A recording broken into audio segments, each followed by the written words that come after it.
Ayun. Share. Copy link.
Hello, good afternoon, everyone. Welcome to the third of four webinars by the Philippine Society for Microbiology and Infectious Diseases. We've entitled this series of webinars Countdown to Gold. For those of you who don't know who PSMID are, no, the Philippine Society for Microbiology and Infectious Diseases is the professional society or the group of all infectious disease doctors in the Philippines. We're celebrating our 50th year this year, and as to start the celebration, we decided to hold this a series of four webinars, and this is the third. We started 2 days ago. We talked about COVID diagnostics with a group of doctors, and then yesterday we talked about returning to work. Tomorrow, there will be the last of the webinars on living a better normal. So, but for today, we're going to be talking about travel. So, travel. My name pala is Dr. Carl Henson. I'm broadcasting from the Medical City, and I'll be your moderator for this afternoon's event. So, we're talking about travel, and travel, as we all know, was a key ingredient in the development in the pre-COVID-19 world. It brought the world closer, as if we were one huge global village. Parang ang tagal na yung pre-COVID. It was parang but a dream from before. It facilitated the conduct of business by the end of and by the end of 2019, more people were traveling for both leisure and business than at any time in human history. But travel in all its forms was also the reason why the virus SARS-CoV-2 found it very easy to circle the globe in a matter of weeks. We have all seen how COVID-19 has changed how we do even the most basic of things. The travel industry was, as expected, one of the hardest hit economically by this pandemic. So, part of learning to live in the new and better normal must be learning to travel safely. This afternoon, we will be discussing how to go about achieving that. So, our speaker, Dr. Marion Kwek, will give us an overview of the challenges facing the travel industry, as well as potential solutions that members of the travel sector can consider.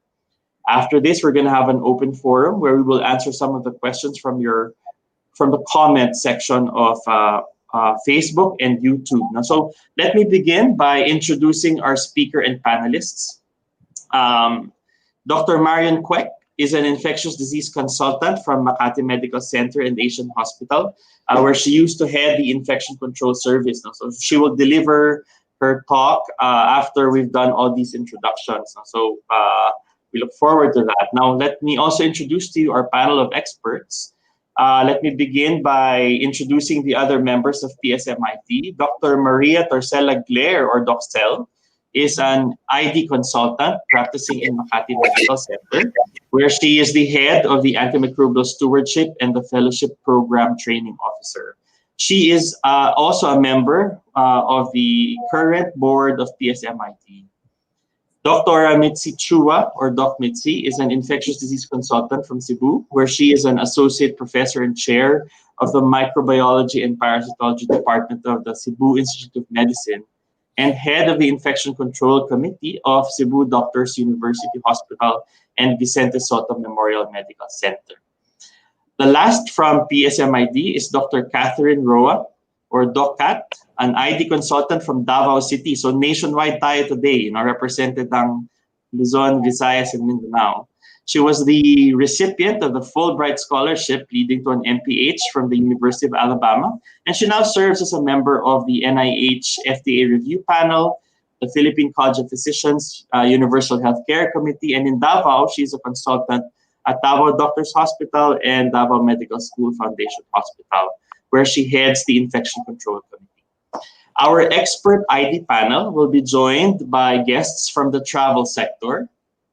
Mr. Mike Shao is the Chief Operating Officer of Cebu Pacific. Welcome, Sir Mike. And with him is Dr. John Solon, physician and epidemiologist. He is currently the president of the Nutrition Center of the Philippines, but he will join us today as an expert advisor of Cebu Pacific. And then last but not the least, we welcome to the panel Mr. Richie Tuanya, the President of the Philippine Travel Agencies Association. So I'm very confident we're going to have a very interesting discussion this afternoon. So sit back, relax, and then let's listen to the talk of Dr. Marion Quek. Okay, so good afternoon to everybody. We all know, as was mentioned by Dr. Carl kanina, that the travel industry is really one of the sectors that felt profoundly the effect of this pandemic. So our goal for today is to discuss the latest COVID-19 policies and recommendations on diagnostics in the context of travel. Part also, we will be discussing some guidelines on the pre-departure as well as arrival procedures and how to keep safe during travel. Next slide, please. So the recommendations that I will be presenting were lifted from the latest Omnibus Interim Guidelines from the Department of Health, as is shown in the slide. Okay, next po. So the first thing that comes to mind, no? So if I am about to travel, this is one of the common questions that travelers or would-be travelers would ask. Do I need to get tested for COVID-19? And we have to remember, next slide.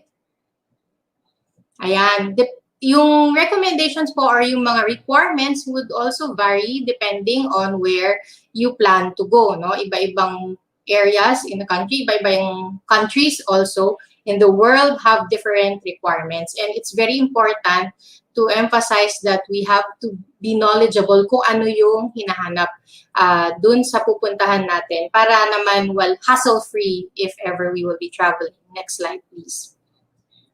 So what is the current pathway that is recommended in this guideline? So travelers, and in this context, I will be discussing travelers that include the returning resident. Ito yung mga may pwedeng na stranded lang sa ibang lugar, na babalik na sa Pilipinas, or those who are diplomats, as well as those who are working abroad na babalik. And next po. So very important, when we have these travelers, we have to consider saan ba sila nanggaling, no? Did they come from an area with high COVID prevalence, or did they come from an area na mababa lang yung kaso? Okay, next po. So that is the very first decision point na kailangan nating alamin. Next slide. So paano ba natin malalaman kung which areas ang mataas or mababa ang cases? So historically in the WHO, World Health Organization, they classify cases or the epidemiology of cases per country as having no cases or sporadic cases, meaning pag sporadic may mga mangilang-ngilang na cases, whether local siya or it was imported to their country. And then they also classify clusters of cases. Ito po yung mga bansa na may mga several na cases po ng COVID na associate nila, na kumpul-kumpol, kaya cluster, no? So they can be distributed by geography or even certain common exposures are identified. And lastly, meron yung tinatawag na next po, yung tinatawag na community transmission. Ito po yung merong larger outbreaks of local and sustained community transmission sa area na yon. So these cases are either identified in the lab or identified through contact tracing. And currently, our country still belongs to the countries with ongoing community transmission. Next po. Okay. So in general, pag kakakaunti lang yung mga kaso, then they would fall under low prevalence. And then sa maraming cases, usually mga clusters or yung continued transmission, community transmission, ito yung matataas. So these are the sites that we can look at where we can have an idea kung ano ang bilang ng kaso dun sa area na yon. So if you want to look at country information, we can refer to the World Health Organization na real-time tracker of the COVID cases. And then kung local naman, for Filipinos traveling within the country, we can also look at the data from the Department of Health na tracker. Next slide. So, na-determine na natin kung saan galing yung traveler natin. So, next po. So if this person did not come from a high prevalence area, ang next na gagawin natin ay aalamin natin kung meron ba siyang symptoms or wala. Next po. So kung meron siyang symptoms, it's very important that we ask for the following. Next po. So ano po ba yung mga usual COVID symptoms? So it has been drilled down to us since the start of the pandemic na ubo or hingal or hirap sa paghinga ang mga kasama sa mga usual na sintomas, as well as yung lagnat or yung chills, yung parang nanlalamig yung katawan or nanginginig sila. Next po. During the course of the pandemic, as the knowledge was evolving, may mga additional symptoms na hindi initially kasama dun sa tinatawag nating COVID-related symptoms. So, nandito yung mga masasakit ang kasukasuan, masakit ang katawan, either nagsusuka or nagtatae, at saka yung nawawalan ng pang-amoy or panglasa. Next po. Okay, so we have determined whether or not our patient has symptoms, the traveler has symptoms. Next po. So kung wala namang sintomas ang pasyente, hindi siya galing sa high COVID prevalence area, ano ang next na gagawin natin? So ang ginagawa po dito ay wala nang kailangang test. Kasi yun yung question natin kailangan bang may test agad lahat, no? So for these cases, hindi necessarily required ang screening. Also, kapag dumating na sila dito sa ating area, sa country natin, quarantine may not be needed upon arrival. So these persons or travelers, pwede silang payagang bumiyahe, pero dapat susundin nila yung minimum public health standards. So ano ba yung minimum public health standards na yun? Of course, hand hygiene, paulit-ulit, hand hygiene, masking, at saka yung pagdistansya. Okay, next po. Next. Okay.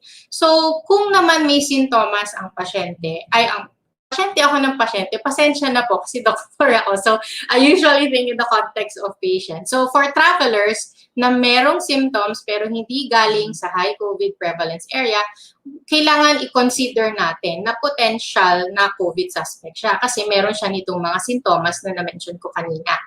Next po. So, anong ginagawa natin pag minanage natin siya as a COVID suspect case? So, itong mga biyaherong ito, kailangan silang i-isolate sa tinatawag na Temporary Treatment and Monitoring Facility or TTMF. Or depende po kung gaano kagrabe yung sintomas, kung hirap ng huminga yung nag-travel, dun siya sa hospital ilalagay. Contact tracing ay sisimulan, and also itong mga travelers na meron sintomas, kailangan matest ng RT-PCR within the first 24 hours from the time that, or when they get to their destination. So regardless of the result, discharge after resolution of symptoms for at least 3 consecutive days and completion of 10-day isolation after symptom onset.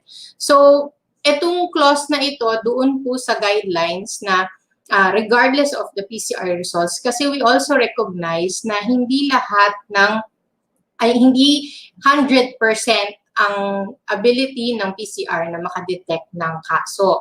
So, although ito yung best na meron tayo, meron din siyang mga potential na mga pitfalls sa diagnosis. And actually, ito nga yung isa sa mga na-discuss previously by one of our doctors. So, very important na kailangan nag-resolve ba na o gumaling na yung tao bago papayagan na bumiyahe siya ulit. Okay, next po. So, kanina napag-usapan natin yung kung galing ka sa lugar na mababa lang ang COVID prevalence. Ngunit paano kung galing ka sa lugar na mataas ang COVID prevalence? So, next po. So, again, gagawin din natin yung same process. Kung galing siya sa area na mataas ang kaso, gagawa po tayo again ng symptom screening. Yung sintomas, yung mga nasabi kanina. Kung wala naman siyang, next po. Okay. So, kung na-identify natin na merong sintomas, again, we will manage or consider this traveler as a possible suspect COVID case. So, yung kanina na ginagawa na kailangan i-isolate, kailangan obserbahan for resolution of symptoms, kailangan matest, ito ay siya ring gagawin natin sa mga traveler na dito dadaan sa pathway na ito. Next po. Ngayon, kung wala namang sintomas itong biyahero natin, ano ang gagawin natin? So, kailangan nilang mag-quarantine. So, kanina na-mention ko ang isolation. Dito, kailangan i-quarantine. And usually, dun sa nakalagay sa omnibus guidelines, when we quarantine, the screening po usually ginagawa siya on the 5th day of the quarantine period. Okay, next po. Tapos, ngayon, dahil nagpa-test tayo, ano ang gagawin natin? So, kung PCR positive or PCR negative, mag-iiba po ang management.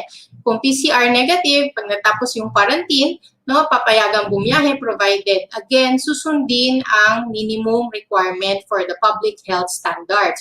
At kung PCR positive naman, syempre wala nang katanungan dito, ang management nito ay management as a confirmed COVID case. Next po. So, kanina pa na-mention ko na isolation, quarantine. So, parehas lang yun, di ba? Actually, magkaiba po yun, no? Pag sinabi nating quarantine, ito pong taong ito, malusog, wala siyang sintomas, pero exposed siya. So, during this time, kina-quarantine natin sila dahil binabantayan natin kung magkakaroon siya ng sintomas na maaaring COVID-related, no? In contrast to isolation, ito naman, itong mga ina-isolate natin, alam natin na either COVID nga talaga silang confirmed or meron silang sintomas, meaning hindi sila healthy, meron silang nararamdaman, even if mild pa yung nararamdaman nila. So ito naman, ang importance sa isolation, ina-isolate, hinihiwalay natin sila para hindi sila makapanghawa. So yung duration, kung iisipin natin parang parehas lang, no? But actually, itong quarantine can sometimes be longer than the isolation. So, kanina na-mention ko, 10 araw isolation pagka may sintomas. Ito po ay dahil for COVID-19, this was also discussed yesterday in our webinar. So, if you didn't catch that, you can always go back to our YouTube channel at saka sa Facebook page, no? So, na-mention po ni Dr. Buensalido na ang duration na nakakapanghawa ang taong may COVID, hindi lalampas ng 10 araw kung ito ay isang mild lang na kaso or moderate COVID lang. Versus yung quarantine, ito ay dahil binabantayan mo kung magkakasintomas ang tao na magaling at na-expose, pwede kasing magkaroon ng sintomas even as long as 14 days from the time na na-expose kayo, no? So, yun ang difference nila. And I wanted to, kung meron man kayong take-home message dito sa webinar na to, ito yung one of the more important. Next po. Okay. So, for international tourists, so as of now, hindi pa talaga tayo open really for tourists. Pero kung man bukas na po ang ating bansa, so meron din pong prosesong na-develop dito ang Department of Health. So, upon arrival, next po, aalamin din kung saang bansa galing. So, kung mataas ba yung mga kaso doon or mababa. Next po, so parang parehas lang, no? Doon sa kanina kong pinakita. Pero kung mataas ang kaso na doon sa bansang pinanggalingan nila at ang intent ng travel ay for tourism, based on these guidelines, hindi pa muna papayagang pumasok sa country natin. Okay? Next po, kung naman hindi siya galing sa bansa na mataas ang kaso, gagawa pa rin tayo ng symptom screening, kagaya nung ginawa rin natin sa mga ibang travelers natin. And next po, kung merong sintomas, consider a suspect COVID case. Next po, kung wala naman, pwede pong wala nang kailangan screening test at papayagang bumiyahe. No? Provided, again, susundin ang minimum public health standards. Next po. Okay. So, isa pang kadalasang tanong, pwede bang antibody test na lang or antigen test instead of PCR? Next po. Okay. So, meron po tayong available locally, no, na mga 3 iba-ibang test for COVID. But in general, ito po yung PCR, yung mga molecular testing, yung antigen test, at saka antibody test. So, ano po ba yung diferensya nitong 3 to? So, ang PCR natin, dinedetect niya yung genetic material ng virus. So, sa tao, meron tayong DNA. Sa SARS-CoV, meron silang RNA. And yun yung tinitest nitong PCR. For antigen test naman, may dinedetect siya mga protina na nakikita sa SARS-CoV. And for antibody, ito ay dinedetect niya yung mga pinroduce ng katawan ng tao na antibodies as a response to COVID infection. Ang specimen na ginagamit po for PCR ay yung tinatawag na nasopharyngeal swab. And depende po dun sa availability kung ano yung ginagamit sa area. It can either be just a nasopharyngeal swab or parehong nasopharyngeal at oropharyngeal swab. In some countries, meron na rin silang tinetest gamit na laway. No? For antigen test naman, they use nasopharyngeal swab or nasal swab at ang antibodies, dugo po yung sample. Whether it is yung in-extract, yung kinuhanan talaga ng karayom or yung tinusok lang na dun sa daliri, yung dugo na sample na kinuha. So, anong ibig bang sabihin ng mga test na to? So, ang PCR, sinasabi niya kung meron kang current na COVID-19 and this can be used to screen yung mga tao na walang sintomas or may sintomas. So, pwede siyang gamitin sa parehas. Yung antigen test, it also tells you kung meron ka ring current na COVID-19. It is, however, more efficient as a test for screening yung mga taong merong nararamdaman. And ang antibody naman, it only tells you kung nagkaroon ka na ng COVID infection in the past. No? So, kasi nga it takes time bago ka makapag-produce ng antibody to COVID. Okay, so ano bang performance ng mga test? Alam natin na ang PCR, ito ang gold standard. Ito ay mataas ang capability niya mag-detect sa taong meron talagang COVID. And very specific itong test na to para dun sa mikrobyong ito. For antigen, maaaring may ma-miss siyang ibang infection, hindi siya kasing sensitibo ng PCR, lalo pa kung gagamitin ito sa mga taong walang nararamdaman. Whereas yung antibody naman, it doesn't tell you kung immune ka, no? Kahit may antibody ka, hindi pa natin alam sa ngayon what is the antibody or how much of it ang enough para masabi na hindi ka na magkakaroon ng reinfection. Kaya kailangan patuloy pa rin ang pagsunod sa minimum public health standards kapag tayo ay nagkaroon man ng COVID-19. Turnaround time, dito po nagkakatalo yung mga test, no? Ang PCR, depende po sa mga ginagamit na kit, whether it's yung sa molecular lab ginagawa or yung mga rapid na molecular testing, yung mga may kit like the Gene Expert. This can take several minutes or hours. Pero kung nasa lugar ka na hindi ganun ka-readily available yung facility para sa PCR test, minsan tumatagal ang resulta dahil ipapadala pa sa ibang laboratory para ma-run yung test, no? For antigen naman, ang advantage niya, mas mabilis ang turnaround time niya. Some kits, pwedeng 15 minutes. May ibang mga kits na hour, you'll get a result. And then for antibody naman, pwedeng within the day or several days. No? Depende po sa laboratory. Next po. Okay, so this was also flashed in the webinar yesterday. Pero ito lang po ay nagpapakita comparison naman ito ng PCR na test versus yung antibody na test. And ang very important lang na i-consider dito is each test, meron po siyang time when siya magiging mas informative to the one ordering the test. So ang problema kasi sa antibody test, no, tumataas kasi ito several days after you have been infected, no? So pwede na ma-test yan kahit mga around a week later, but it peaks usually around 2 weeks after mong magkaroon ng infection. And by this time, if this is the test na gagamitin natin to screen before clearance, marami po tayong mamimiss na mga taong nakakahawa na, pero magte-test pa rin silang negative sa antibody. For PCR naman, this is something that can even detect those na wala pang symptoms. But take note na yung sa curve, yung sa blue line po na nakikita natin, pwede rin pong mag-persist yung PCR. So may mga pasyente na nag-recover na from COVID, nagtataka, bakit parating positive ang kanyang PCR kahit na gumaling na siya. So this is the reason, no, dahil nga RNA ang nadedetect niya, hindi niya masasabi kay buhay or patay yung virus na yon, maaaring mag-positive siya. Next po. Okay. So, kailan ako dapat magpapatest? Halimbawa, kailangan ko nga magpatest, no, as per requirement. So, how soon before my flight should I get tested? Next po.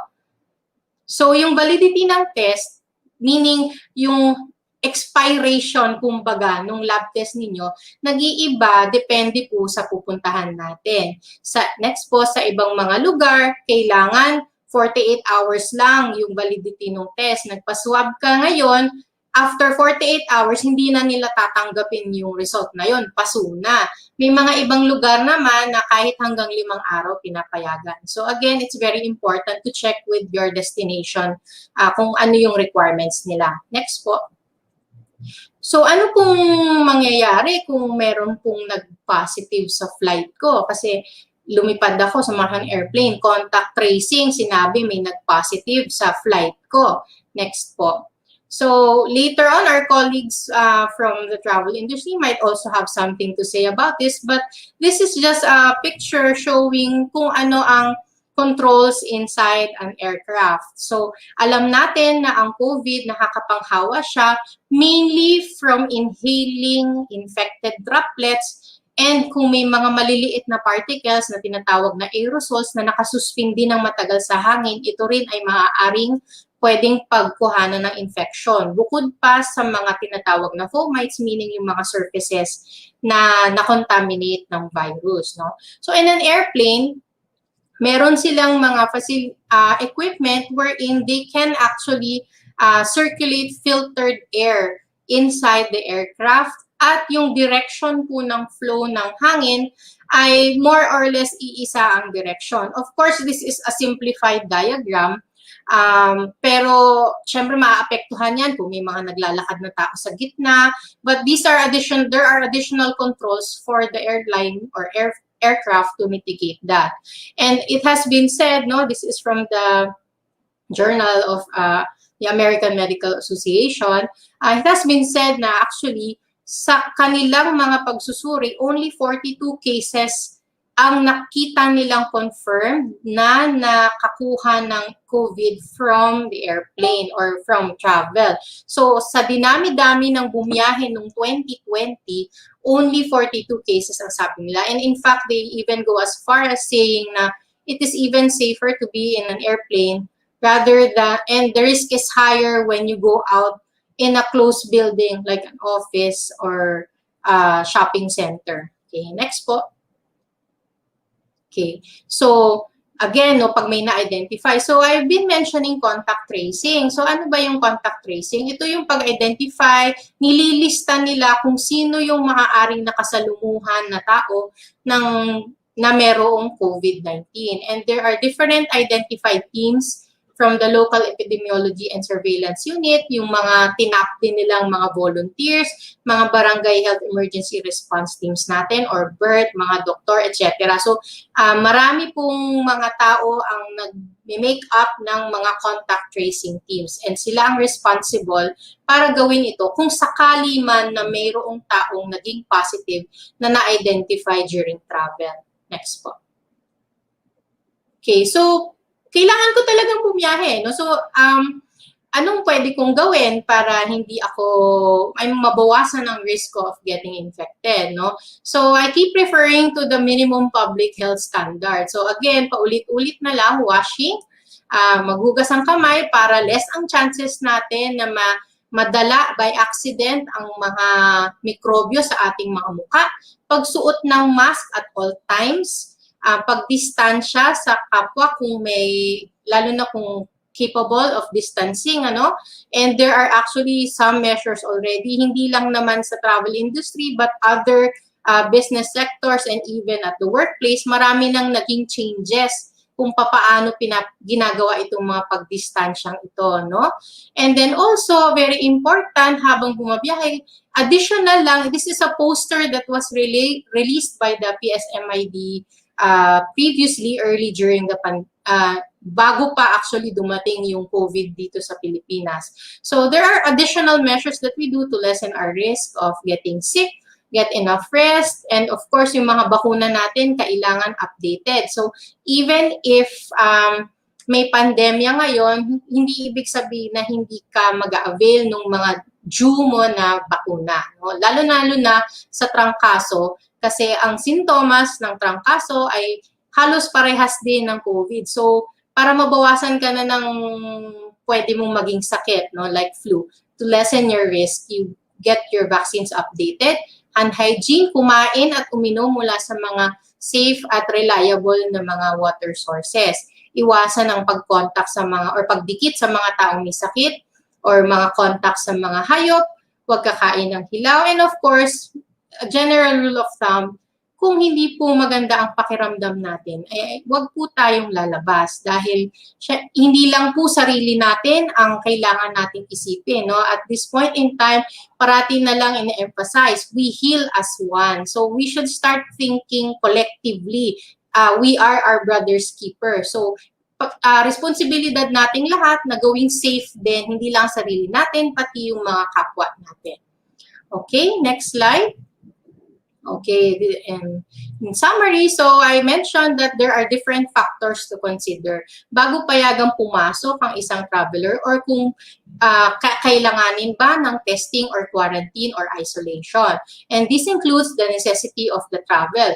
Leisure travel ba ito or this is something that is essential travel? Saan galing ang nagta-travel? Galing sa mataas na risk o low risk area? And kung meron o walang sintomas ang tao. Next po, ang SARS-CoV-2 PCR may be used to test persons with or without symptoms. Next po. And iba-ibang bansa or areas may have different requirements regarding testing, so be sure to check your destination area. Next po. And observe the minimum public health standards to reduce the risk of infection. I think that's the last point there in my slide. Next po. Okay. Lana. All right. Thank you, Marion, for that very informative lecture. At this point, I think we can call back yung ating panelists to the live stage. Yan, nasa backstage lang sila kanina. All right. So again, welcome to Doc Marion, to Doc Cel, to Doc Kat from PSMID, and then and Dok Mitzi pala from PSMID. And then we have Sir Mike, the COO of Cebu Pacific, and Dr. Solon, and also Mr. Tuanya from the Philippine Travel Agency Association. If you have questions, please post them to sa FB, sa Facebook or sa YouTube pages, yung comment section dyan. We are able to read them, no? All right, so let me, I guess, start with the first question. I read this from the from the comments, no? And this question, I guess, will be answered by Dr. Marion. Do you think that we are missing asymptomatic carriers? No? Given the protocol that you shared with us, no? Do you think that we are missing asymptomatic carriers, or does it matter that we miss the asymptomatic carriers? What do you think? Okay. So in general, we're talking here about risk mitigation already. And it's very difficult, even kahit naglalakad ka lang sa labas or going to the workplace, it's very difficult to achieve the zero risk. It is possible that you might miss some asymptomatic carriers, pero dito papasok yung iba nating mga infection prevention measures. There's a reason why masking is required kasi nga this will control the source of infection. Kung ako ay merong coronavirus at wala akong nararamdaman, pero nakamask ako, less ang chances ko na makatransmit ng infection. And based on the data from the studies ongoing from different parts of the world, majority of transmission still would be from the symptomatics kasi sila yung nag-generate ng mataas na infective load ng mga droplets. Pero for asymptomatics, while the risk is there, the additional measures may further reduce or mitigate that risk. Thanks. Meron po bang comment from the other ID specialists? Ma'am Cel, we agree?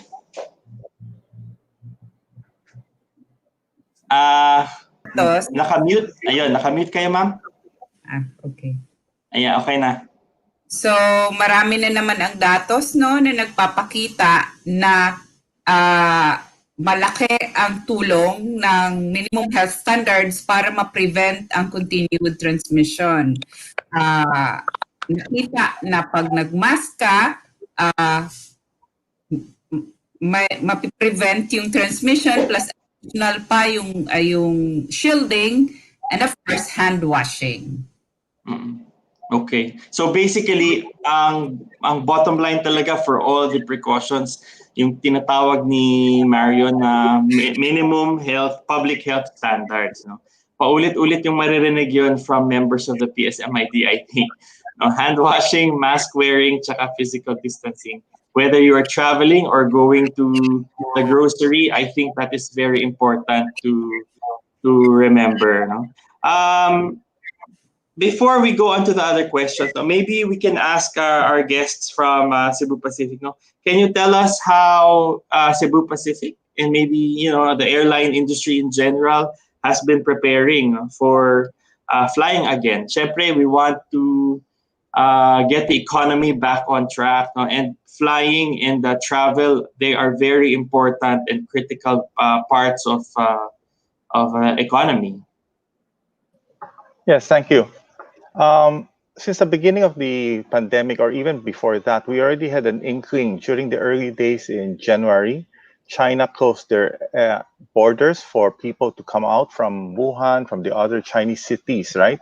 So that already sent alarm bells. So we already had a lot of precautionary measures there. We had implemented already deep aircraft cleaning that is normally used during the SARS times. During the SARS period, when somebody had a vomit or somebody had a discharge in the airplane, the whole plane was decontaminated. It became an SOP that we started to decontaminate the whole plane after every flight that went into China.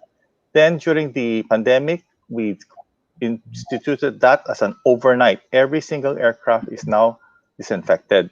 And on top of that, we have had safety protocols, the standards, which is the doctors are espousing. When you come into the airport, we try minimize contactless. We try to minimize interaction with people. We try to encourage our passengers to do web check-in, to do self-bag tags, to drop their bags on their own, to go straight to the gates, of course, with all the protocols of masks, shields.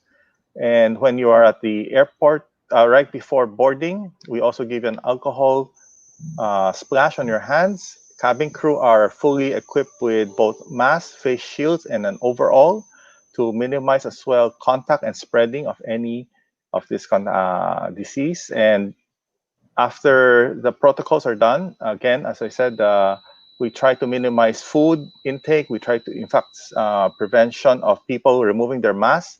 We have reduced vastly our onboard sales, and the PPEs are properly disposed of after a certain frequency within the day. And we try to ensure that the cycle continues again with the full cleaning of the aircraft. So this is what we do to ensure. And of course, the built-in, Dr. Kwek has given us a very good slide that is espoused everywhere with the jet engine, wherein the circulation of the air is one factor, and the filtration of the air is of a operating room quality HEPA filter. And this is in all of our aircraft. And the transmission rate, doctor, that you did not mention was 44, but that was out of the whole millions of people. Statistically speaking, it's a very, very minute number. Yes. So that's it. Yeah. Thank you. I think the take-home message out of all that you said, sir, is flying, I think, can be a safe activity, if we really need to do it. As long as we observe minimum public health standards. No? That's right. There's a question here, Mr. Shao, if you don't mind my asking. To Cebu Pacific, do we expect airline ticket prices to rise because of the pandemic? I'm sure my colleague here, Richie, will be able to answer that very clearly. We have seen a very, very increased spike in international legacy carriers. Why? They have implemented a lot of these safety protocols. They have, in fact, at an earlier time, incorporated the testing before boarding into their tickets. They've already did a lot of prevention and protection. Rest assured that Cebu Pacific today, as we stand, despite all of these difficulties of the situation, we are true to our word to be the lowest carrier and the most economical carrier in the country. But we can only do that with the support of volume. We can only do that with the start of the economy. We are today, imagine, flying only 7% of our capability. 93% of our planes are idle.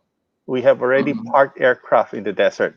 But up to one point in time, we do wish that the travel becomes we can get the volume that we need to be able to maintain and, in fact, if not improve, the cost of our aircraft plane ticket to keep it at the lowest cost possible. Yeah.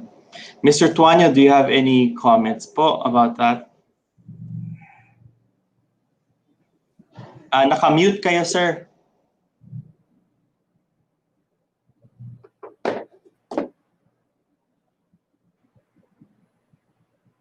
Oh, there you go. Thank you, Carl. Thank you, Mike. I agree with the comment of Mike. No? There's just a lot of cost involved nowadays to travel. So not only for the travelers, but even for the service providers themselves, the airlines, the hotels, they have actually stepped up on their protocols, on their safety and health protocols to ensure that the travelers are given the minimum risk of contamination as far as their environments are concerned. So these are costly protocols that you cannot ignore, or for a business to actually continue to operate cannot just be put on the sideline. And on top of those additional protocols that are added, there's a restriction on the capacity due to physical distancing. So that also affects the volume. Mike spoke about the volume. It's the volume that drives the price down. So until such time that the volume will not be there, we can expect the prices are still on the high side.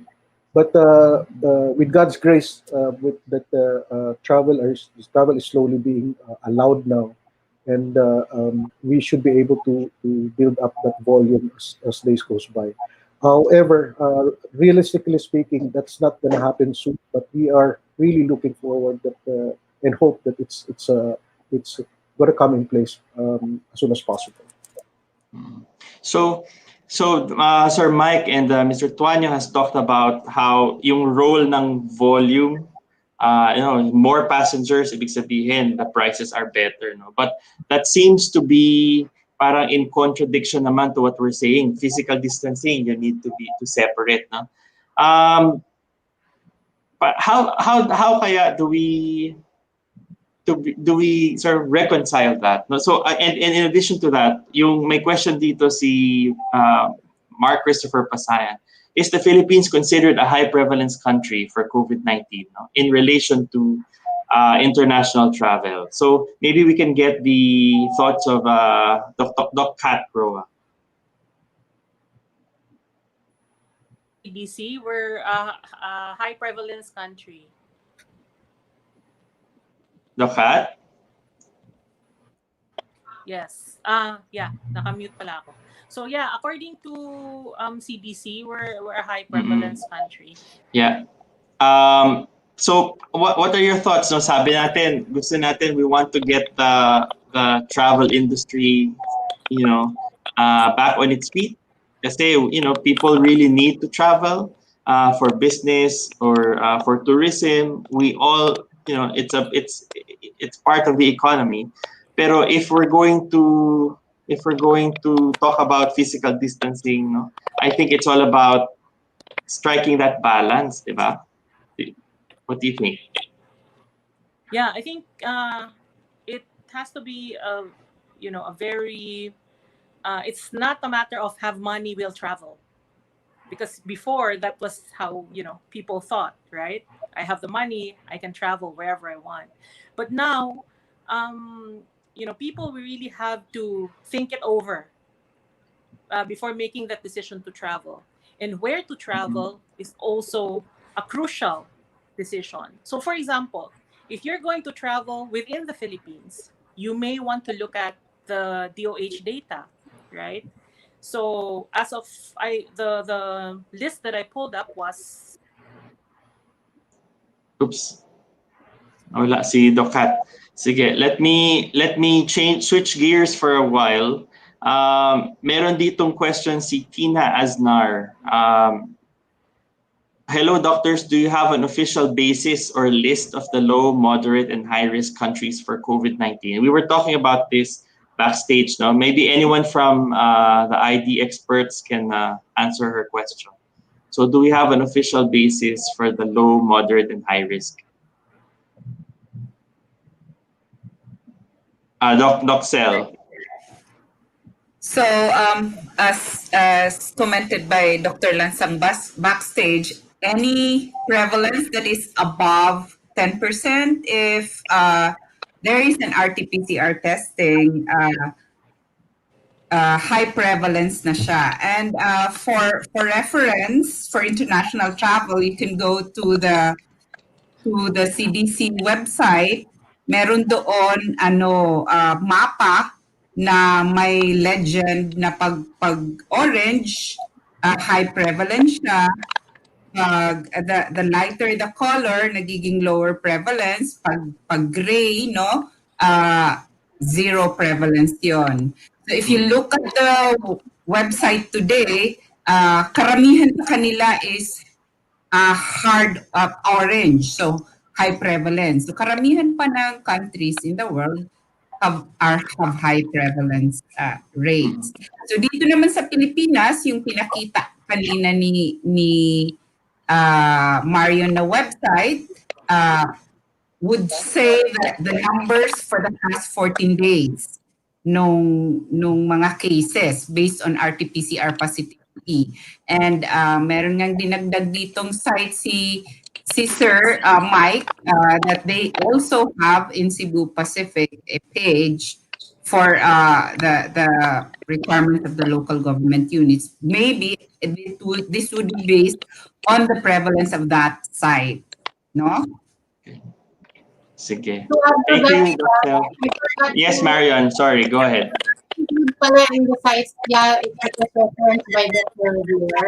Yung CDC kasi not only just things in that area, but it actually stratifies your travel risk. Parang meron siyang grading, bar, non-essential travel, don't travel. Meron yung travel if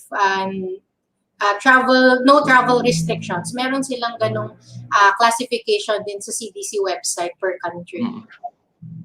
Okay. There's another question here, Dok Mitzi. Sabi dito ni Joy Macarulay, my husband came home from UAE last month aboard one of our local airlines. The passengers were seated next to each other without space in between, or yung dapat na every other seat. Is this okay?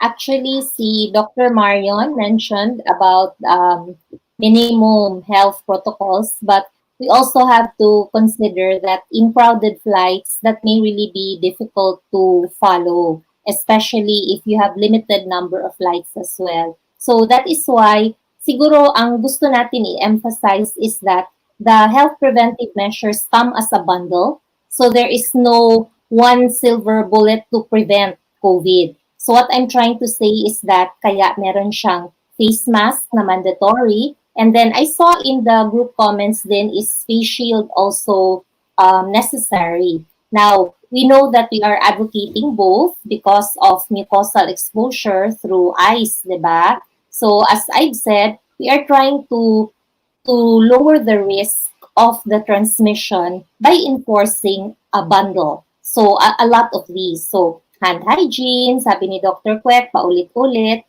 You have your face shield, your face mask. And so if physical distancing is not possible, such as in a full flight, then you would still have some form of prevention by going with those three strategies that I mentioned. So yung hand hygiene, yung face mask, and yung face shield. Again, to emphasize, wala naman talagang 100% prevention. But you lower the risk, the more preventive measures you apply at one time. Yeah. And also Very to add to that, Carl, aside from the ones mentioned by Dok Mitzi, the screening itself is actually part of the bundle nga for COVID prevention. So very important yung symptom screening natin na ginagawa even pre-flight. Some airlines go as far as instituting policies requiring that passengers remain seated if not at all times, no, to limit the movement. In the photo I showed earlier, merong direction yung flow ng hangin inside an aircraft. Of course, this can be disrupted by movement. And the more people moving about, syempre mas higher yung risk of potential na transmission. So these administrative procedures can, or administrative controls can also add to that bundle to help reduce your risk of getting infection in travel. Mm-mm.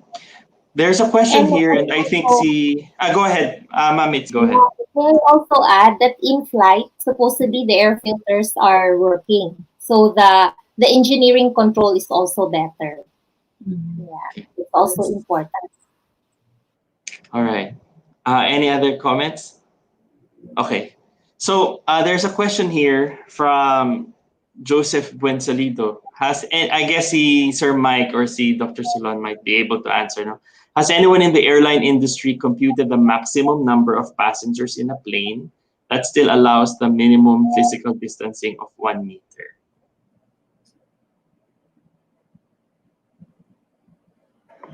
Okay. I saw a host of questions as well, and I really agree with Ms. Chua that there's a host of protocols that we want to. There's no single solution to everything. So seat distancing is one of the items that we do not right now espouse, and we are regulated by a lot of regulations. So one of the regulations that we follow is an IATA regulation that says as long as there is that HEPA filter, the transmission has been minimized. There is no need for seat distancing. The second, as what Mr. Richie was saying, seat distancing in an aircraft is not practical. That will only lead to an increase in the airfare, but that is besides the point.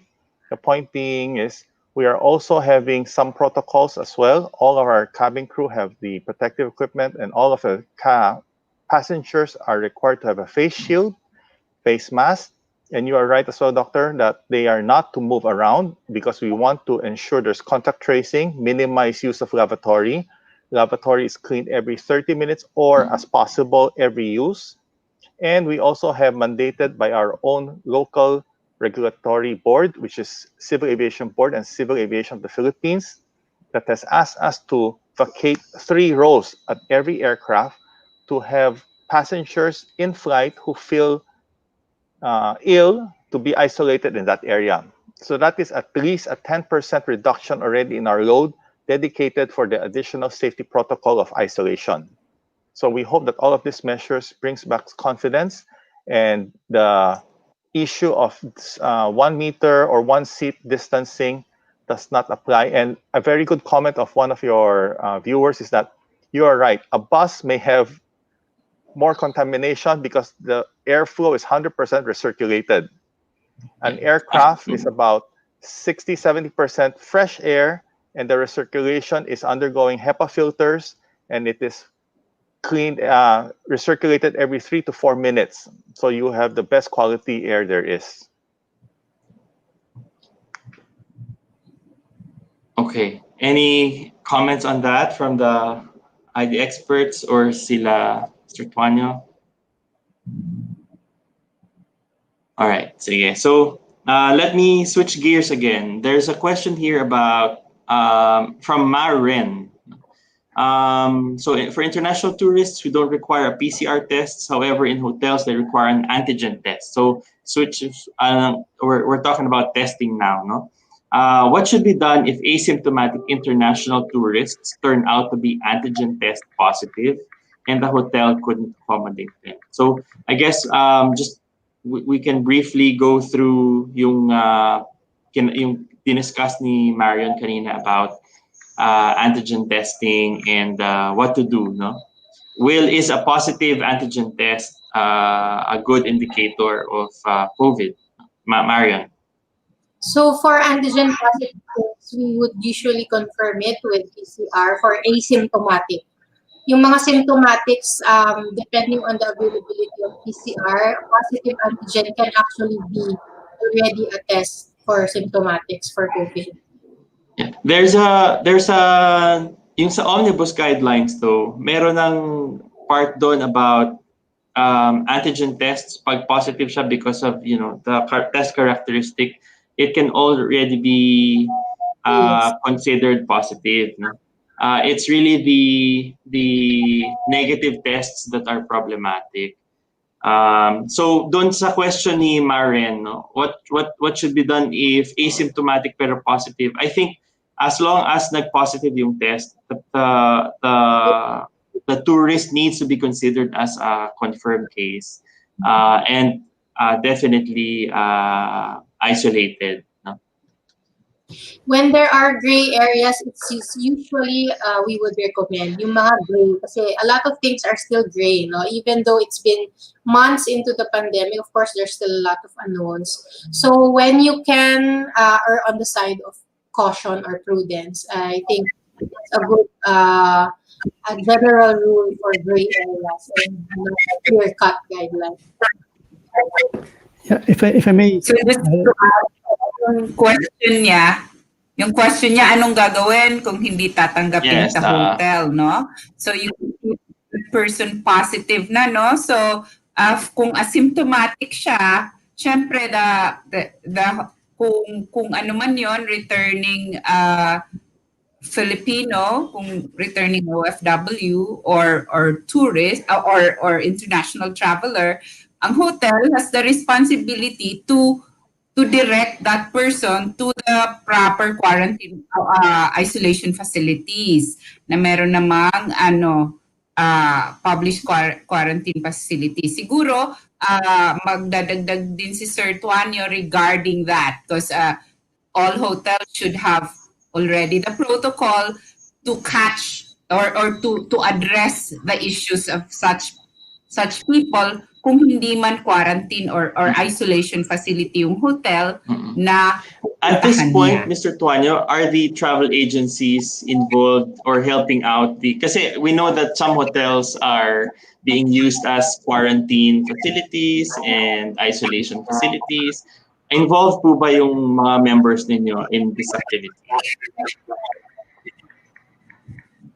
Well, we have allied members also that are hotel properties. So now, as far as the incoming or returning overseas Filipinos, they are directed to a quarantine hotel. Okay, so sa quarantine hotel lang sila pwede.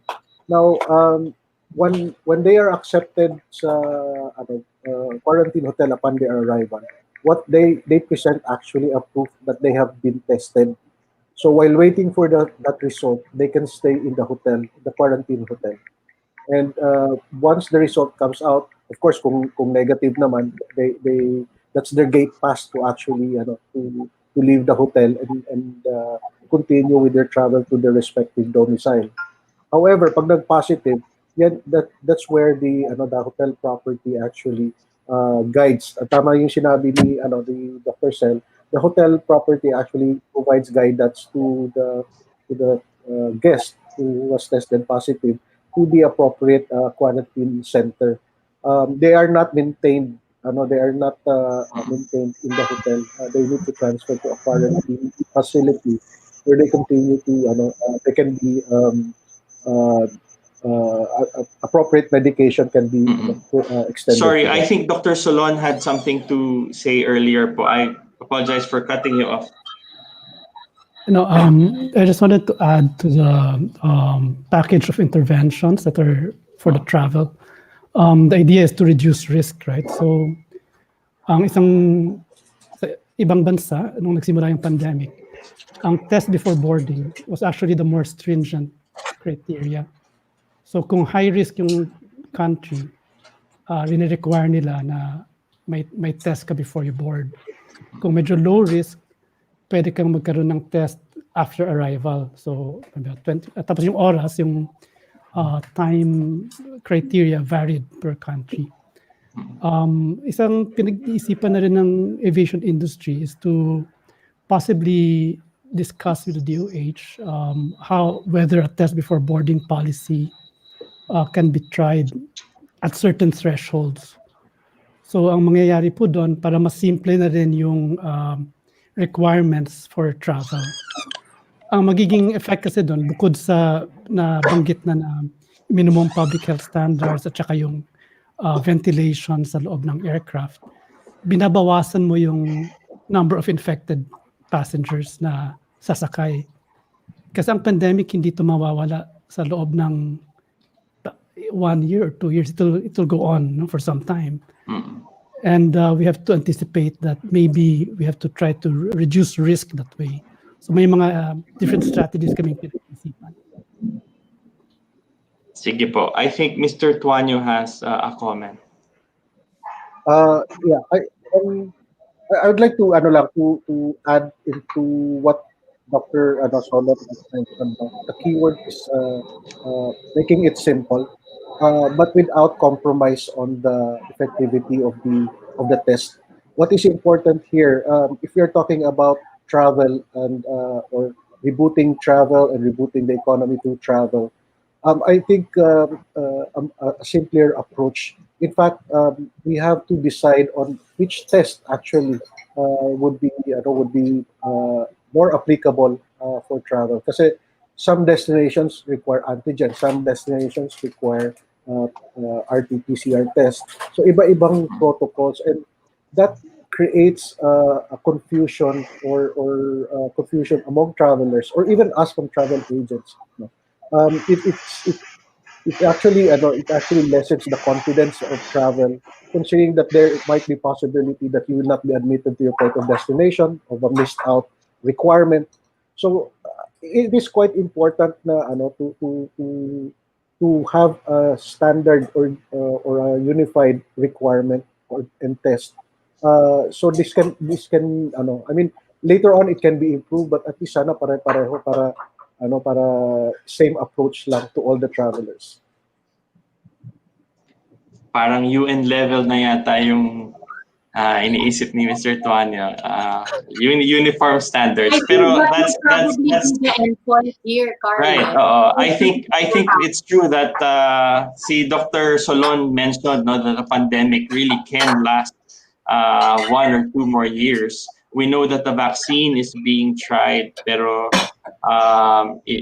we're not really sure whether that will really result in uniform protection for everyone, etc. So I think the message here is we need to be prepared, to learn to live with this virus for a very long time, and so maybe at some point magkakaisa lahat, and then we decide these tests, maybe when tests become cheaper, like PCRs become cheaper, or antigen tests get improved performance. The problem kasi with antigen tests, kasi the sensitivity is very good. When we say sensitivity po, is the ability of the test to pick up medyo mataas ang false negative kapag po bad ang sensitivity.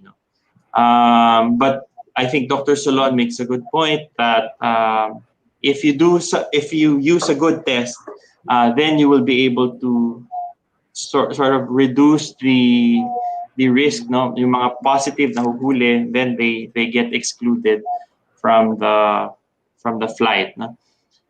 All right, let's go through some other questions. Let's see.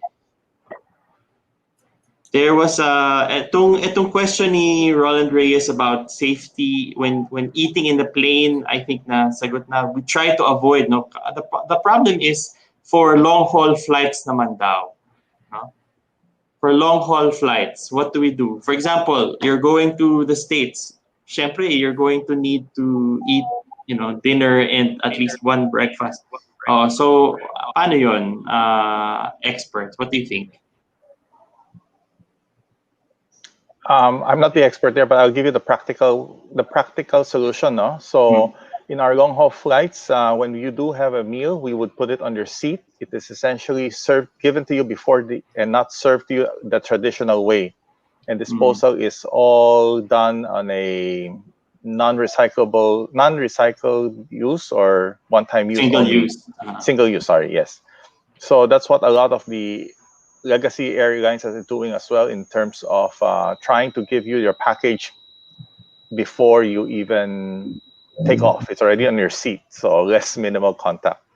But as we also said in the initial stages, we try as much as possible not to serve the traditional hot meals. Pre-ordered meals have been discontinued as of the meantime. So we only provide you packaged meals like chips, because for medical and reasons, some people may need to eat, and we can't prevent that as well. Drinking of water, taking off your mask. So we are considerate of that as well. Just for my own education, Mr. Mike, what's a legacy carrier? sorry. A legacy carrier is a full-service airline that gives you newspaper, blankets, and pillow. A low-cost carrier gives you nothing of that unless you pay for Gotcha. it. Okay, Sorry. sige. Gotcha. Yes. All right, I understand. Sige. Okay. Ma'am Mitzi, did you want to say something? Yeah, I wanted to say something, not evidence based, but something very practical. So if you are seated, especially with someone you don't know, don't eat at the same time. Because school is on asynchronous learning activity. So if the one beside you is eating, wag ka muna mag-eat para you don't take off your masks and shields at the same time. And then if you know each other, no talking while you're eating, and do it the quickest that you can. So again, let me go back to the message that wala talagang 100% prevention. So that's why these are just some practical ways to try to So, minimize. Let me add to that before si Ma'am Sel, no? There's walang 100% prevention, whether you're on the air or, in a restaurant eating, di ba? Wala talagang way to 100% prevent. Ma'am Sel, sorry, go ahead. So, kasi syempre, di ba sa planes, hindi naman possible yung 1 meter distancing like in restaurants. So, ang pwede sigurong gawin, ewan ko kung posible ito, is to deck or to time eating like 5 seats away. Yung first seat muna ang kakain, tapos after that 5 seats away, yung 1 meter away. I don't know if that can be possible, but that's one way of doing, because people will remove masks when they eat, no? So maintain the 1 meter distancing of the people who are not on mask while eating, which could be possible possibly. Sige. I'm looking at the go ahead, Marion. As part of the engineering control then in the aircraft, in the slide I presented earlier, di ba unidirectional yung flow ng hangin mula sa taas, pababa siya sa sahig. So another way that you can reduce the risk is, ang sabi dun sa journal na yon is you can actually adjust the overhead na, ano bang tawag doon? Fan ba yun? Actually, the flow of the overhead aircon.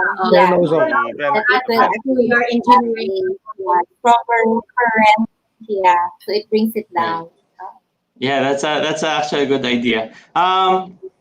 There's actually a question pala, I missed this, no? For Mr. Tuanya and maybe the other speaker, the other panelists can weigh in. No? Mr. Tuanya, what is your prediction? This question is from Edgardo Navarrete. What is your prediction when the Philippines will open to international travel again? Oh, And we're actually open. We're actually open now to select destinations. No, that has been lifted already. The ban of outbound travel has been lifted under IATF Resolution 79, if I remember it correctly. However, the problem is the international borders that would accept Filipinos are the one that is not yet open. So a few destinations are open. On top of my mind, United States is open for Filipinos. United Arab Emirates is open.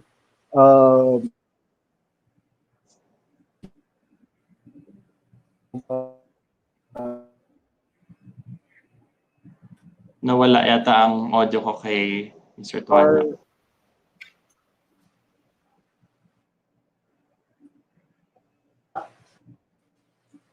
Hello. Hi, sir. Nawala po kayo? Okay. Can you hear me now?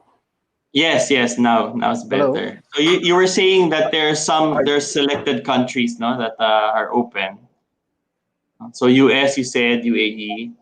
Very, yeah. But you know, but the probability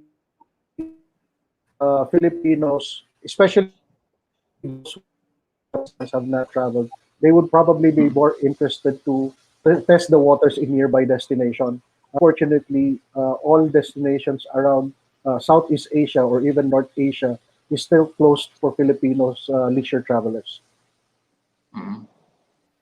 Yeah. I think part of the reason why is the number of our cases is still, although it's downtrending, no, medyo mataas pa rin siya, no? So the other countries are still a little hesitant. There's a question sa Facebook, no? Do you encourage people to wear N95 masks sa flights? What do the ID doctors think? Hindi daw po kaya sila mag-collapse mid-flight. Clear naman si Dr. Quek earlier na mask. Yeah. So not So- N95. Yeah, we know that's a precious commodity in the healthcare setting. Yes. Mhm. Right. So let's If save our N95s. No? Yes, Mr. Tuanya. Yeah, if I may add, in fact, some airlines does not even specifically require face mask. It's actually face covering. So Right. some are even allowed to board even just with a scarf on covering their nose and mouth. So it's not really very specific na face mask. But again, on the air of on the side of the air of caution, mas maganda kung yung face mask, proper face mask na lang ang gamitin. Yeah. Oh, I think I want to make this an important highlight. No, so for mask wearing, it serves two purposes. Two purposes. No, it protects you, but I think the more important purpose of wearing a mask is really to protect others if you are infected. No? So for the second purpose, the face covering will do just fine. For if you're not a doctor, you don't need an N95. If you're not going to be exposed to the smaller particles as when it's generated by medical procedures, hindi kailangan na specialized mask. Even a cloth covering will do. Okay, we're past the 5 o'clock mark. I still see some questions, but parang some na lang sila, variations of the same topic. I guess we can close our session for this afternoon. But before that, we'd like maybe to, yes, Ma'am Mitzi. Yeah, just one more. Yeah. I actually saw a comment from Isa. She's our National PISMID president to comment on full PCR testing for asymptomatics. Yes. Dr. Quek, you like to start? You like me to answer? Yeah. Go ahead, Doctor. Hindi ikaw daw, Mario.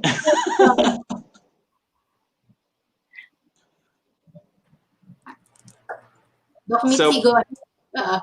Ay, naputol na si Doc. Okay. So pooled PCR testing. Who wants to comment? Marion, you want? Yeah. Sige, go ahead, Mitzi. When we say pooled, especially for the non-medical audience or participants in this forum, when we say pooled, we group together yung iba-ibang specimens from different, I don't like to call them patients kasi you are grouping them nga together to do one test. So for example, a group of 10 specimens and you run it at one time. So in essence, it is a cost-effective strategy for certain subgroups. So definitely, pooled testing, yung ginugrupo is not for symptomatic. So if you want to diagnose, definitely hindi pooled. But when you say asymptomatic, yung walang mga simptoma nga, like for example, at ports of entry, if there is an influx of passengers, for example, coming from this plane, and you really want to do the test-based strategy, so pool testing means ginugrupo yung specimens nila. Of course, they are properly identified, and when there is a positive result, it means that from among that group has a positive case. So it becomes cost effective in terms of running. And then when you do also contact tracing, you know where the group comes from. So it has a role. I'm not saying it's being implemented, but meron siyang role in that specific situation. We're talking here about travel, so yun nga, yung ports of entry could be returning Filipinos or incoming foreign tourists. Pero I think with with pool testing, I read somewhere na it really is cost effective if the positivity rate or the prevalence rate is less than 5%. So we're getting a bit technical here, no, for our layman viewers. Pero kapag po useful lang siya po kapag mababa yung rate ng COVID sa area. Yung so sample ng 5 tao will be run at the same time. Pag nag-positive, ibig sabihin, isa dun sa 5 positive, no? And then kailangan ulitin yung 5. So effective lang yun kapag yung likelihood or yung chance na positive is very low, no? Otherwise, pwede siyang gamitin kasi mas mura siya sa reagents, ganyan. Pero kung masyadong mataas yung rate, more than 5%, yung chance na mag-uulit kasi may nag-positive, mas mataas. So but I think it can have a role at some point, lalo na kung bumababa yung number of cases, no, where we are. Sige po. Meron pong question about, sige, let's cover some more. We have a couple more minutes. Are portable UVC lamp sterilizers really effective? This isn't directly about travel, pero I'm sure meron mga may handheld yan, di ba? UV yung lamp nila, yung upuan nila bago nila upuan, yan. So can someone call? Maybe si Doc Kat.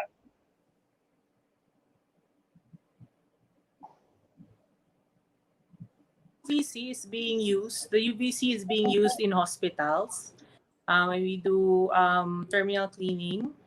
But the important thing to realize there is that it is dependent on the exposure time, and also kailangan all surfaces that you want to disinfect is exposed to the light. So whatever surface is not exposed to the light will not be disinfected. Also, we have to be careful because when you use the UV light, there has to be no one around, right? Because it can cause protein denaturation, and our cells are made of proteins. So we need to be extra careful, and we need to know how to use the UVC. So ako, I'm personally very skeptical about those handheld UVC wands, no, or UV wands.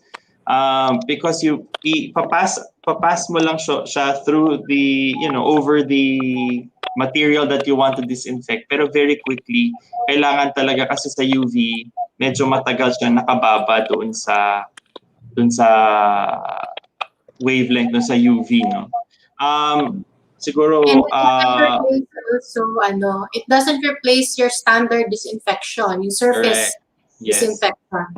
One of the things na ang alam ko about COVID is it's very easy to kill using the standard disinfectants. No? So there's really no need to use the more specialized gadgets like that. There's an interesting question from Yasmin Itutud. Airlines used to randomly assign seats when you don't pre-select the seats, no? Even though you are traveling as a group. So I think kapag Cebu Pacific, minsan walang assigned seating. Is this going to change? So assign adjacent seats to families, etc. Would you like to comment, Mr. Mike? Sure. Nothing is done randomly. Let me assure you, number one. There is an algorithm. There's a reason why we assign seats. It has to matter with weight and balance, or the distribution of the weight in the aircraft.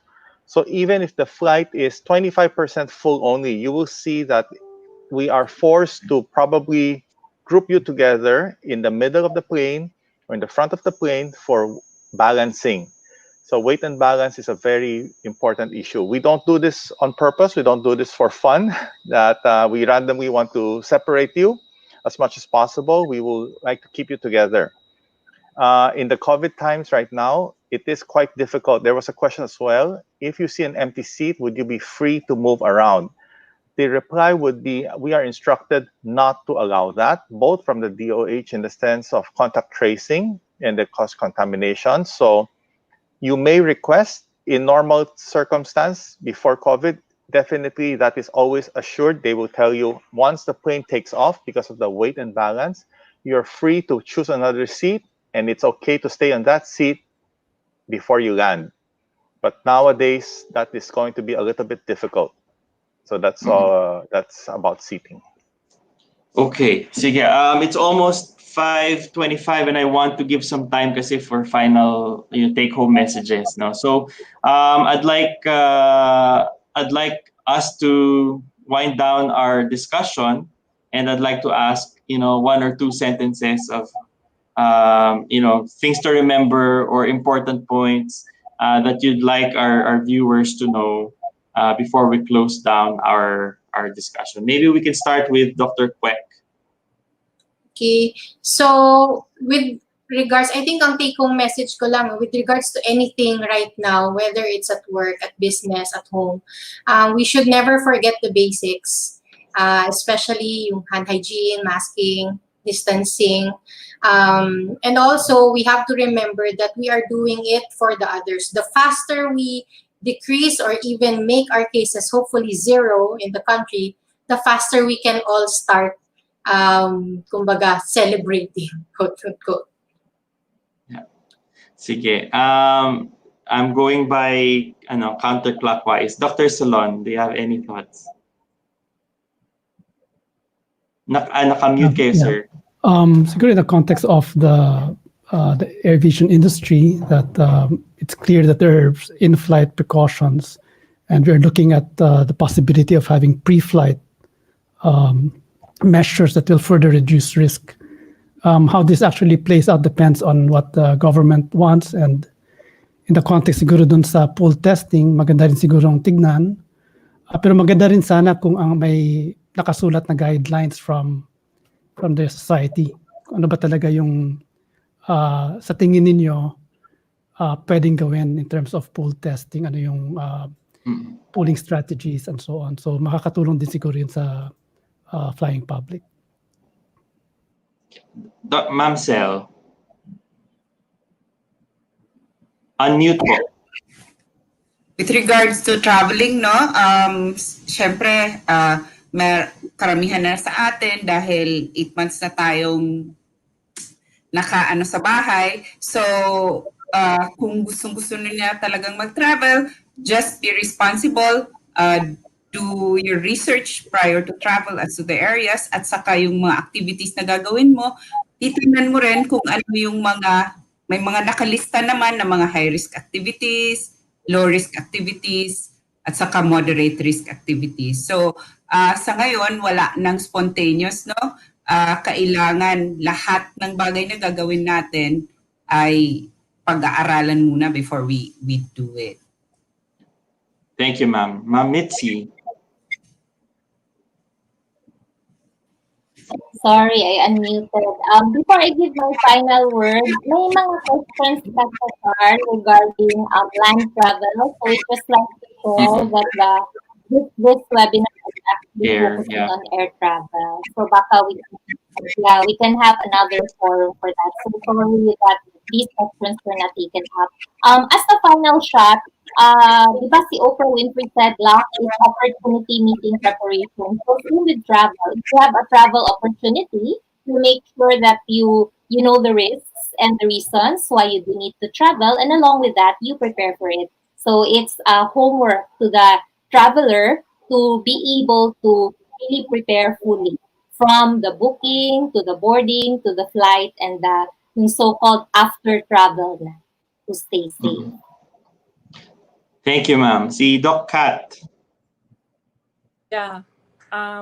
Thank you, Carl. So, like everyone has said before, especially Ma'am Mitzi, so planning for the trip is very important. So number one is, something that you need to ask yourself is, do you absolutely need to go? And if the answer is yes, that you're gonna die if you're not able to go, then pick the destination very, very well.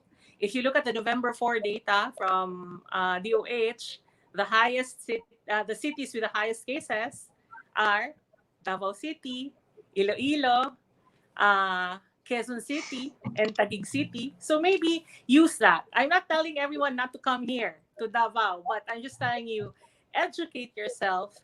And also, not just the destination, but also what are you going to do in that destination? Because the activities that you're going to do will also, they might hinder you from practicing the minimum public health standards. So yes, YOLO, you only live once. But if you make the wrong decision, then this is the one time, right? So you really need to make a very good decision before you travel, and then do it safely. Thank you, Carl. All right. Thank you, Doc Kat. Sir Mike. Yes, it's a cliche, but we practice this every day. Safety is our number one concern. Air travel is the safest mode of transportation, and we continue to give you the assurance, doctors and the public, that we will work with government, we will work with the best advice and best protocol that is needed, and we continue to lead the charge on this. Even if the government has not yet come up with a national policy and a governing, we are trying to help pioneer the test before boarding. At least that you have the assurance that the people on your left, people on the right, front and back, and landing at the destination are all clear on the day that you travel. What you did before, what you did after, I will leave to the advice of the doctors for you to wash your hands, take care, because we don't know what you do. But during the flight, be assured we have your highest priority of safety in hand. So please book your Christmas vacation, please book your March vacation, and go to Boracay. Tourists are welcome there. Thank you. Thank you, Mr. Mike. Sir Richie. Yes. Well, first of all, Carl, thank you for having me in this session. It's a very good session, exchanging with the professional doctors and giving us light on this pandemic. No? For me, as a travel agent, we are the conduit for the travelers. We are the middle person we represent the airline and the different travel providers. So we actually, it is our task to actually provide all our clients and guests with the different protocols in each destination. So it's a bit tough because we have to make sure that we are aware of each protocol in every destination that our clients go to. So it's not only on the destination, including transit points have the specific requirements as well. So this is our job. We're happy to do this. We are happy to guide our clients on in every step of their travels. In particular, I mean not in particular, but be it international or domestic, we are their partners as far as traveling safe is concerned. Thank you. Thank you. All right. So thank you, everyone.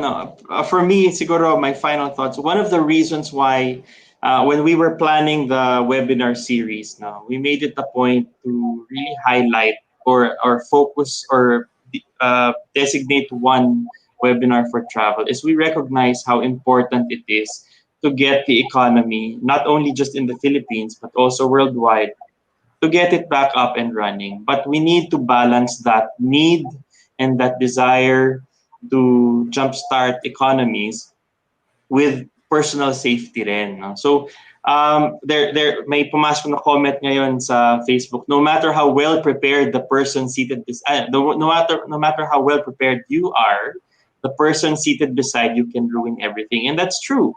No, sometimes very well prepared ka pero hindi disiplinado yung katabi mo. Wala din. No? So I think it's important also to drive home the point that at this, bayanihan na to kahapon, this was emphasized. No, we really need to be mindful of how we affect the people around us, not only in traveling but also walking in the malls, etc. So if we mind the minimum public health standards, I think we'll be in a good place, and then hopefully we will be traveling again and flying to our favorite destinations. So I think that's it. We've run out of time. I thank Dr. Kwek, Ma'am Mitzi, Ma'am Sel, Ma'am Kat, Dr. Solon, Sir Mike, and Sir Richie for your time. And we thank you all for joining us this afternoon. And please do join us tomorrow for the last of the 4 webinars. So tomorrow's title is Deliverance, Living a Better Normal with COVID-19. So yung mga hindi namin na-cover na questions, general questions on, what to do in restaurants, etc. Pwede nyo pong itanong dito. This will be another very interesting and exciting talk from Dr. Rojas and the panelists there. And then for the physicians who are watching us, we are about to release our information on how to register for our annual convention. This will be December 1 to 5. It is all going to be all virtual, all online. We're going to have a lot of very interesting, very good speakers, international speakers, experts in COVID and all that. You can find the information about our annual convention at pismidvirtual2020.com. We'll post more about that on our social media channels. For now, good afternoon po to everyone, and thanks for tuning in.